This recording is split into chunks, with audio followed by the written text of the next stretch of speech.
সাংবাদিক সম্মানটা মূলত প্রয়োজন হয়েছে। আপনারা দেখেছেন গতকাল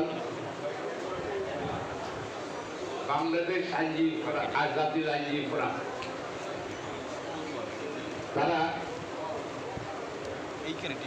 একজন জৈনিক জিয়াউর রহমান সে প্রেসিডেন্ট সেক্রেটারি বরাদ দিয়ে চিঠি দিয়েছে এবং কিছু কারণ বেশি বলা হয়েছে যে আমাকে জাতীয় আইনজীবী ফোরামের কেন্দ্রীয় কমিটির সিনিয়র সভাপতির পদ থেকে আগে সুপারিশ করা হয়েছিল, এখন সেটা কার্যকর। আমি মনে করি সুপ্রিম কোর্ট বার অ্যাসোসিয়েশনের নির্বাচনটা নির্ভর না, সব স্পষ্ট কাটতে হবে এবং সমাজ জাতি কিন্তু ফলো করতেছে। আর আমার বক্তব্যটা আমি আপনার মাধ্যমে আইনজীবী বন্ধুগণ, বয়স্ক আইনজীবী বন্ধুগণ এবং দুই পাশে জানিয়ে চাই, সঙ্গে সঙ্গে বীর নেতা জানিয়ে চাই। প্রথমত হল নিঃসন্দিগ্ধ বলি, আমি ছাত্র জীবনে চাকর ছাত্র যুগের নোয়াখালী শুরু করেছিলাম। ঢাকা ইউনিভার্সিটি কেন্দ্রীয় কমিটিতে ছাত্র দলে ছিলাম এবং আবার ছাত্র অংশ নিয়েছিলাম। চাকরি করছি, বেলনের বয়সে করতে গেছি, সেখান থেকে এসে আবার রাজনীতি করেছি। আমার জীবনে একটা দলই আমি করেছি, সেগুলো বিএনপি বা অংশ ছাত্র দল। আমার জীবনে আর কোনো দল করি নাই।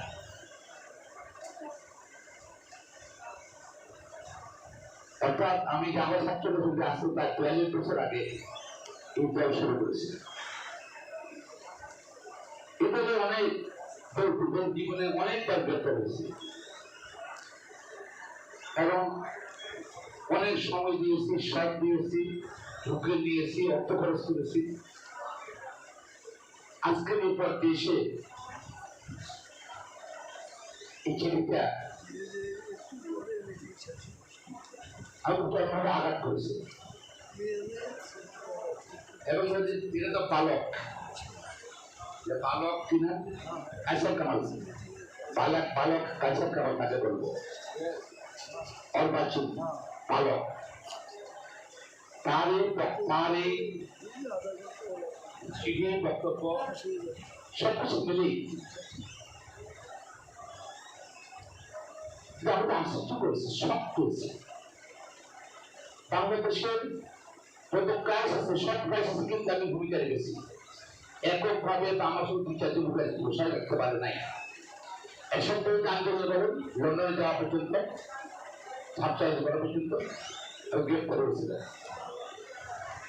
111 96 পর্যন্ত সারা বাংলাদেশ প্রায় 90% আমি আর আমার চিন্তা এসে মতবাদ করে রাখতে হবে না।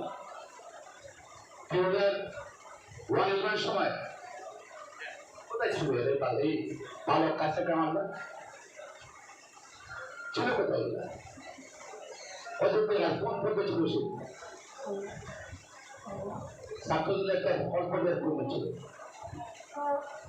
আর সে এসে হঠাৎ করে দায়িত্ব দিল। কি দায়িত্ব দিল? আমাদের এই সংগঠনটা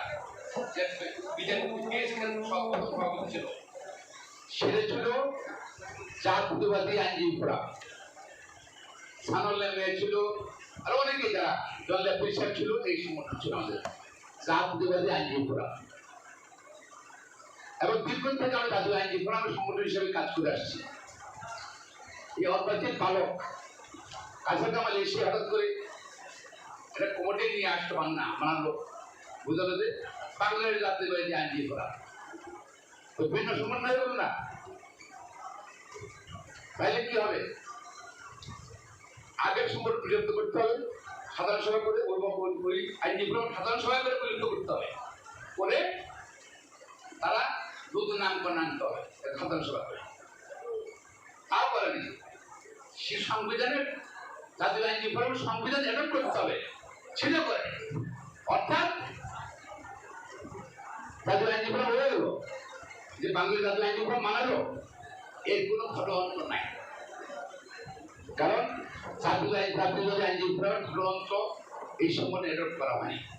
এই জন্য দেখেন চিঠি লিখেছে তারা দুইবার, কোন ধারায় লিখেছে, কোন সংগঠনে কিছু লিখেছে,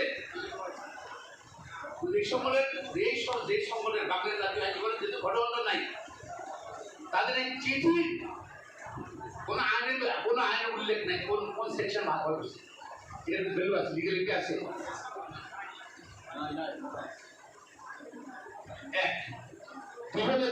আমি জাতীয় আইন শৃঙ্খলা সিনিয়র ভাইসকে ঢুকতে চাইনি। এই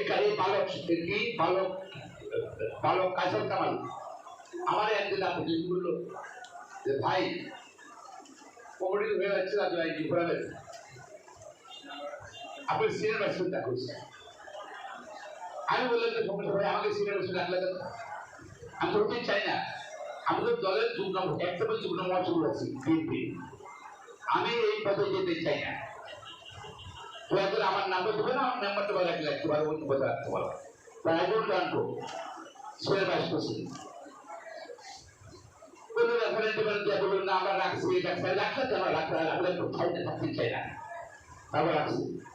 আমার এবার বাদ দিয়ে কিন্তু কি করে আমাকে পাশের নিকট আমার যে সোসাইটিতে বিলং করি সুপ্রিম কোর্ট আইনজীবীদের আমাকে হেয়ার প্রতিবন্ধ করলো, হেয়ার প্রতিবন্ধ। এখন এই কাছার কামালের ভূমিকা শুনে আপনারা মনে আছে কিনা, আমি যেদিন দায়িত্ব দিয়েছি 4 তারিখে দায়িত্ব নেওয়ার আগে একটা মত বিনিময় সভা করছিল, সেখানে আমি বলছিলাম যে ফোরামের একজন শক্তিশালী নেতা চেয়েছিল এই নির্বাচনে সরকারের পক্ষে আমাদের জোটে যে প্রার্থী ছিল সব ওয়াকফা দিচ্ছে, সরকারের ওয়াকফা দিচ্ছে, নাম উল্লেখ করেনি। আজকে নাম উল্লেখ করতে এই সে কাছা কামা ভালো কাছা কামা সে সরকারের পক্ষে ওয়াকফা দিয়েছিল সকল পথ। আমরা যদি ভোট গণনা হতো আমরা থাকতাম যদি সবাই, আমরা এই 514 জনে 12টা সিট পেতাম। এখন আমি বলতে চাই আমাদের মনোনয়ন দিয়েছে 14 জনকে, আমাদের জাতীয় অন্য দলও আছে, কল্পনে বিএনপি আছে, আমাদের ভারপ্রাপ্ত চেয়ারম্যান সারা বাংলাদেশের জনগণের সত্য পপুলার লিডার যারা তারেক রহমান নিজে আমাদের নাম ঘোষণা করেছে, প্যানেল ঘোষণা করেছে। সেই মিটিং এ বলেছিলেন যে যেহেতু আপনি নাম ঘোষণা করেছেন নেতা, আমরা ইনশাল্লাহ নির্বাচন করে যাব, নির্বাচনে জয় হবে, যা যা করবো দরকার সবই আমরা করবো, নির্বাচনের কন্টিনিউ করে থাকবো ইনশাল্লাহ। এবং তারেক রহমান আমাদের নামে আছে নির্বাচনে, যেমন তারেক রহমান উনি কিছু বলেন, উনি বলছে আমাদেরকে ভোট গণনা দেবে না, উনি কি বলছে আমাদের দায়িত্ব নিও না। এই বালক কাছে আমাদেরকে আর আমরা যদি না দিতাম, আমাদের ভোট গণনা দিতাম, পাওয়াটা পেলে আজকে গণতান্ত্রিক আন্দোলন শক্তিশালী হতো, ভোটাধিকার আন্দোলন শক্তিশালী হতো, আরো শক্তিশালী হতো। কিন্তু এই বালক কাছা কামাল কার সঙ্গে আঘাত করে চেয়েছিল যে সমগ্র প্রশ্ন আওয়ামী দিয়ে আমরা ওয়াকফা দিয়ে দাও, এই ঘাটতে সরকার ঘাটতে সরকারকে জিতে যাওয়ার জন্য জানাতে ভাই আমরা তো এমনি, আমি নিজে আমরা এমনি যুদ্ধ করি সরকারের সাথে, আর দলের মধ্যে সরকারি এজেন্ট দেখলে আর কিছু করার আছে বন্ধ রাখবে। যারা তার জন্য নিষেধ করেন আমাদেরকে, ওনাদের নামে আছে ভোট যুদ্ধে, আমরা যুদ্ধ করেছি এবং তার ষড়যন্ত্রের জন্য কিন্তু তার কোনো ইচ্ছা কিন্তু পরিফলিত হয়নি। আপনি আজকে তুলে দেবেন যারা তাদের মনে যেসব দুঃসা ছিল, রাগ ছিল ওই বালক কাছা কামাল। কেন নির্বাচনে যাবে? আমাদের আমাদের নমিনি ঘোষণা করেন বন্টন অফিসে জনাব তারেক রহমান। এই কাছের কামাল বাংলাদেশ রাজ্য আইনি ঘোড়া সেক্রেটারি দাবুদার, সে লোকজন নিয়ে চলে গেছে সাতক্ষীরা। ইলেকশন করবে সে, বলে এক হঠাৎ চেয়ারম্যান দায়িত্ব দিয়েছে, সে দায়িত্ব নির্বাচন করবে, সে কিন্তু লোকজন নিয়ে সব নিয়ে চলে গেছে সাতক্ষীরা। তারপর অবকাশে, তারপর ইয়েতে যশোর, খুলনা, বাগেরহাট, সেখানে অবকাশে চলে গেছে। সেটা কি লোকজন নিয়ে অনেক অনেক লোকজন নিয়ে চলে গেছে, এটা কি প্রমাণ না? সেই নির্বাচনে জাতীয় আইনি প্রোগ্রাম কন্টেস্ট করে সেটা চায়নি সে, এবং তারেক রহমানের যে প্যানেল ঘোষণার বিরুদ্ধে সমর্থন দিয়েছিল। এটা তো একটা স্টেপ। কি হলো আপনারা জানেন, এখানে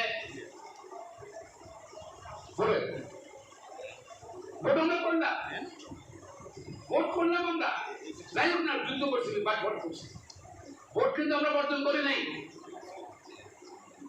কেভাবে শুনেছেন আপনারা? কে ভোট বর্জন করতে পারে বা রেজাল্ট বর্জন করতে পারে? ভোট করে, ভোট অ্যাকসেপ্ট করে করোনা বর্জন করা হাত শ্রেষ্ঠ দাও, ছেলে বালক, অনভিজ্ঞ বালকের কিন্তু এই কাজ। সে কিন্তু ভোট গণনা যা কি কোইন্সিডেন্স করেন। আগের দিন আমাদের জন্য সেক্রেটারি প্রার্থী একজন স্বতন্ত্র পার্টির যুদ্ধকে সমর্থন দিয়েছিল, তারা হলরুমে ছিলেন, তারা জানেন, এবং আমি তাকে বলছিলাম পাঠার জন্য। তো সে বলে না, যুদ্ধে আপনি সমর্থন দিতে হবে। 6 বছর ধরে সে চলে গেছে, এবং 38 মিনিট ভিডিও আছে, 22 সে কথা বলছে। সেখানে নির্বাচন কমিটি আবার যুদ্ধকে দিল, যুদ্ধকে ঘোষণা দিল যে কোনো বাড়তে নেই। পরবর্তী পর্যায়ে আবার মারামারি, আওয়ামী লীগের আরেক গ্রুপ ঢুকে এই গ্রুপে মাইক করে বাইক করেছে, সেগুলি কিন্তু এই যুদ্ধকে ঘোষণা দিল। এরপরে আবার কি হলো, হঠাৎ করে এটা জানে আমাদের লোক যেখানে হচ্ছিল ওই স্ত্রী চিত্র ছিল, তার জানে। ওই আমাদের একজন প্রার্থী বললো যে আপা আপনার ঘোষণা হয়ে গেছে, সেখানে 500 করে নিয়ে যান না।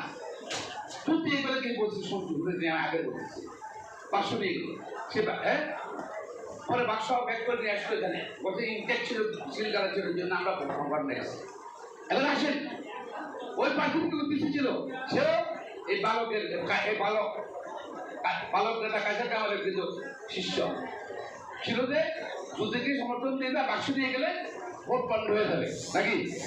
ফার্স্ট স্টেপ সরকারের স্বার্থে, এরা তো আমলের কেন ছিল, এটা করলো, দেখুন এটা ফেল করলো, বাক্স ব্যাগ করে আসছে।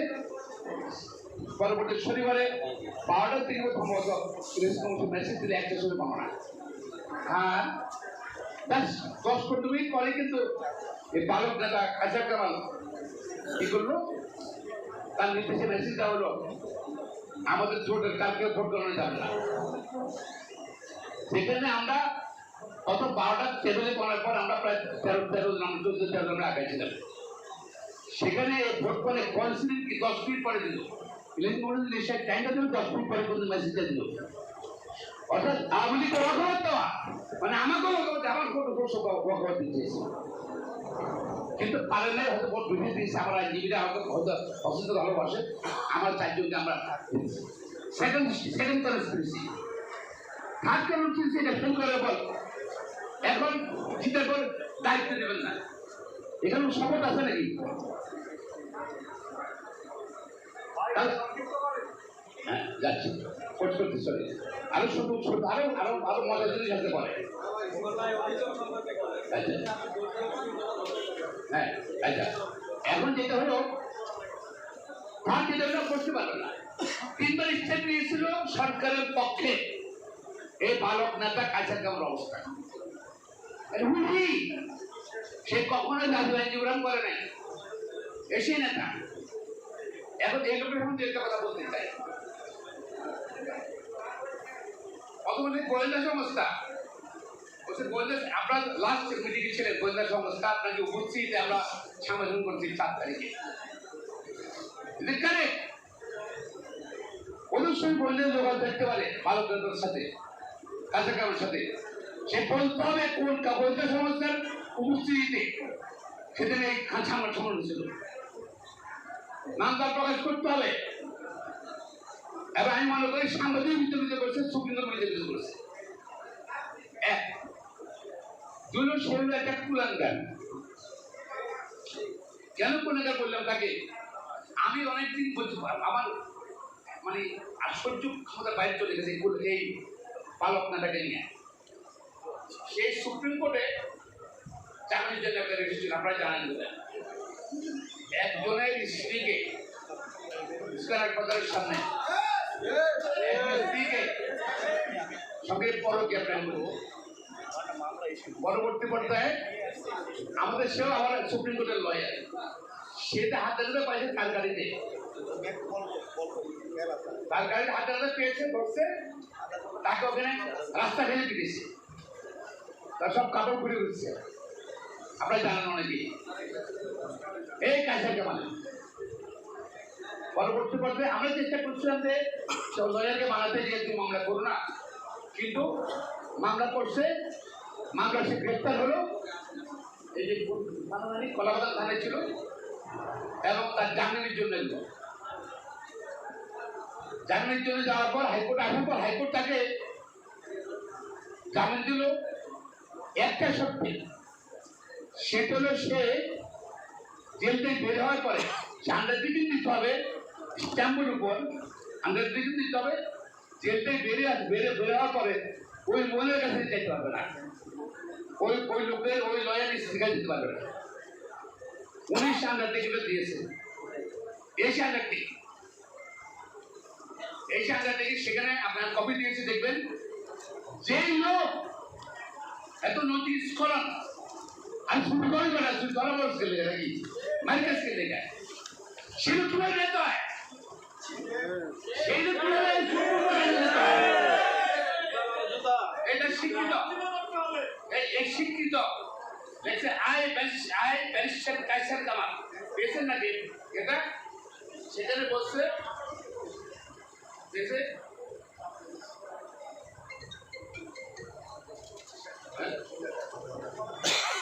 আচ্ছা সে বলছে লাস্ট সেকেন্ড বলছে আমি I will not indulge myself in any activities that may interfere with the family affairs of the informant case in any manner. Supreme Court এসে আন্ডারটেকিং দিয়েছে আগে সুপ্রিম কোর্ট দেয় আন্ডারটেকিং দিয়ে এই লোকটা যেতে পারিছে সে এবং পরবর্তীতে জাজমেন্ট দিয়েছে কোর্ট জাজমেন্ট এখানে লেখা আছে সেখানে স্বীকার করেছে গণপ্রধান মাহবুব সাহেব সে বলছে উনি তার পক্ষে দোষ স্বীকার করেছে অপরাধ করেছে ক্ষমা করে দেন আন্ডারটেকিং রাজি আছে যে লোক আত্মস্বীকৃত অপরাধী এবং এই জাজমেন্টটা আছে আপনার পাশে লাগে সেই লোক কি হবে আইনজীবীদের নেতা না নৈতিক সমুদ্রিত কারণে সে আইনজীবী সুপ্রিম আইনজীবীদের সদস্য তার থাকায় এই লোকটাকেই চলে বলে কৌশলে সেই লোকটা এখন আইনজীবী বাংলা জাতীয় আইনজীবী করা হয়েছে আমি মনে করি সে বাদে আইনজীবী না বঙ্গবন্ধু আইনজীবী পরিষদ কিন্তু কোথাও দেখা উচিত কোন আইনজীবী সংগঠনে থাকা উচিত এই লোকটার এবং তার বিরুদ্ধে একটা অভিযোগ দিয়েছে এই আইনজীবী দালিশ থেকে এরপর সে খারাপ করেছে সে সুপ্রিম কোর্টে সে যে আলটিমেটাম দিয়েছিল সেটা সে লঙ্ঘন করেছে পরবর্তী পর্যায়ে কয়েক পাঠ পরে আবার সে আইনজীবী স্ত্রীর সঙ্গে যোগাযোগ রাখছে যোগাযোগ করার পর এবং সেখানে এবং রিপোর্ট দিয়েছে যেখানে যোগাযোগ খবর পাওয়া আইনজীবী রিপোর্ট দিয়েছে এই লোকটা এখন ওকে বিয়ে করছে এই যে যেখানে সুপ্রিম নির্দেশ আছে সে কাজ দিতে পারবে না নাকি ফ্যামিলি ইনকাম দিতে হবে না সেখানে এখন সে তাকে বিয়ে করছে আবার কাবিন করে নেই আবার 7 বাচ্চা আছে এটা তার নোটিস করা এছাড়া এখন তার ওই যে অভিযোগটা বার কাউন্সিলে আছে সেটা চার্জ হয়ে গেছে। তার বিরুদ্ধে অভিযোগ এই যে মানে মহিলাকে উত্তেজিত করা উত্তেজিত করা পরক এসব এই অভিযোগের বিরুদ্ধে তাদের চার্জ চলে সুপ্রিম কোর্টে ইয়াতে বার কাউন্সিলে। এখন চার্জ করা মানে প্রাইভেসিতে অভিযোগটা অমানিত আর স্বীকার করতেছে সে আন্ডারটেকিং দিয়ে কোনো স্বীকার করতে আন্ডারটেকিং স্বীকার করছে। তো সেই লোককে কি হবে এই যে এত খারাপ লোক নৈতিক স্খলনজনিত এবং মিথ্যা কথা বলে অনভিজ্ঞ এবং এবং এটা সরকারের ঠিকানার জন্য এখানে একটা ষড়যন্ত্র করছে সেই লোকটা কিভাবে জাতীয় আইন ডিপার্টমেন্টে থাকতে পারে আপনারা বলেন? আমি মনে করি এটা বিএনপি স্থায়ী কমিটির সামনের সদস্য যারা আছেন অনুরোধ করব তার এই পুরো ঘটনাটা কোর্টে এই নির্বাচনে এসে কিভাবে সরকারের ভোটারের জন্য পাগল পাইছিল এবং ষড়যন্ত্র করেছিল সে তদন্ত করে আর ব্যক্তিগত সুপ্রিম কোর্টে এসে আরেকজনের প্রকারে যাবে না আন্তর্জাতিক এসে সেরকমের জন্য মধ্যবর্তী ষড়যন্ত্রের কারণে তাকে আমি মনে করি 10 কোটি টাকা রাখা উচিত না। আমি আপনাদের যারা জাতীয় আইন ডিফারেন্স করেন যারা শহীদটাকে আদর্শে বিশ্বাস করেন যারা আমাদের প্রিয় নেতা খালেদা শ্রদ্ধা করেন আমাদের প্রিয় নেত্রী দেশ বেগম খালেদা জিয়ার শ্রদ্ধা আছেন তাহলে আহ্বান জানাই আপনার ঐক্যবদ্ধ হন একত্রিত হন এই কুলাঙ্গার সরকারের এজেন্টকে শুধু এখানে তাকে পরিত্যাগ করুন তাকে দল থেকে বহিষ্কার জন্য দাবি জানান সাধারণ সভা করেন এবং এই কুলাঙ্গার যেন সুপ্রিম কোর্টে আমাদের জন্য প্রায় 2500-2600 মহিলা প্র্যাকটিস কাজ করবে মহিলা আইন কাজ করে এই কুলাঙ্গার কোন সময় কোন ক্ষতি করে কোন মহিলার এই জন্য সকল আইনজীবীরা তারা কিন্তু সাবধান হয়ে যান ঠিক আছে। এবং আমি এই কুলাঙ্গারকে এখান থেকে দল থেকে বহিষ্কার করার জন্য আশা করি আপনারা চেষ্টা করবেন এবং সমগ্র ভোট থাকবো না। আমি ডকুমেন্টারি দিলাম প্রথম দুটোর চিঠি তারপর তার কোর্টে আন্ডারটেকিং জেল থেকে জামিনে আন্ডারটেকিং এবং কোর্টের রায় দিলাম আমার এই বক্তব্য সমর্থনে এবং আপনার সাধারণ চিন্তা বলেন তার উদ্দেশ্যটাই ছিল এখানে সরকারকে ওয়াকওয়াত দিয়ে দেওয়া মানে আমি সব তো এটা আপনারা তাদের এটা ব্যক্ত করেন আমরা সকল সমর্থন চাই।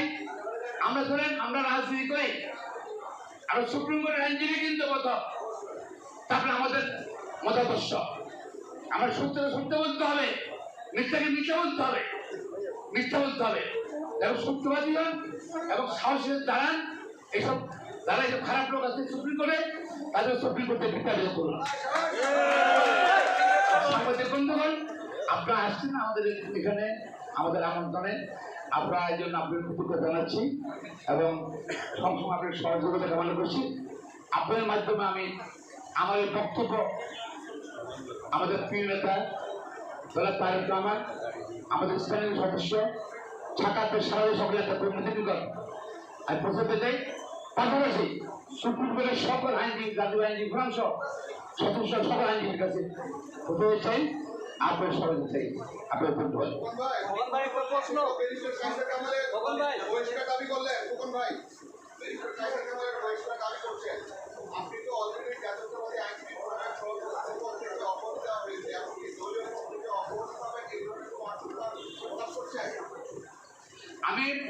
আমি এখানে এসে জাতীয় আইনজীবী ফোরাম ছিলাম এখানে কনভার্ট করে সে জাতীয় আইনজীবী ফোরাম নিয়ে আসছি এটা তো আর সে তো আমি তো গণতন্ত্র নাই সে কে বসে করে কেন করেন যাতে আইনজীবী ফোরাম বাংলাদেশ আইনজীবী গণতন্ত্র আছে তার ক্ষমতা আছে বহিষ্কার করার।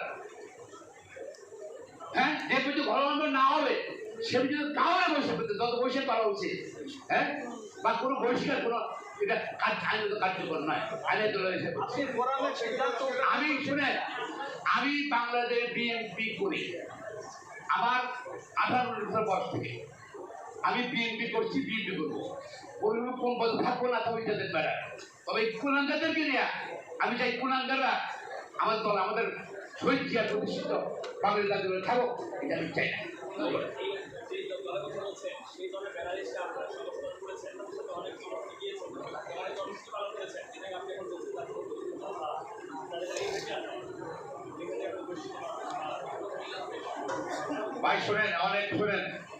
বাচ্চা বাচ্চা ছোট বাচ্চা থাকে সেগুলো সব আমরা কিন্তু আদর করে চলে আদর করে পালে কিন্তু এটাতে পরে রেপিস্ট হয়ে যাবো এটা পরে মারার সিরিজ মারার করবো এটা তো বুঝতে পারতো ছোটবেলায় বাবা যে ছেলে মেরে মাঝে ফেলে আমরা তো চলছে বুঝতে পারিনি 2-3 তালা যেগুলো হচ্ছে এটা প্রমাণিত হচ্ছে এই জন্য আপনাদের পাবে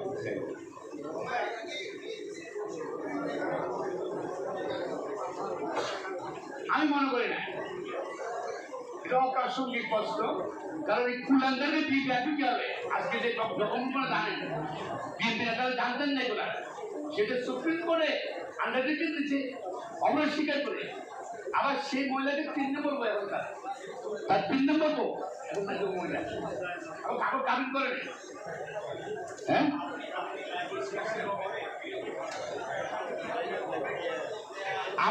আমাকে যারা তারেক রহমান নমিনেশন নিয়েছে ভোটারদের আমি এসে আমাদের 14 জনকে ভোট করতে বলছে আমরা ভোট করে জিতেছি তারেক রহমান সাহেব আমাদেরকে বলে নাই যে তুমি আপনারা ভোট করতে দেন না আপনার চেয়ারে বসেন না এর কোনো বক্তব্য কখনো উনি বলেন নাই এটা হলো এটা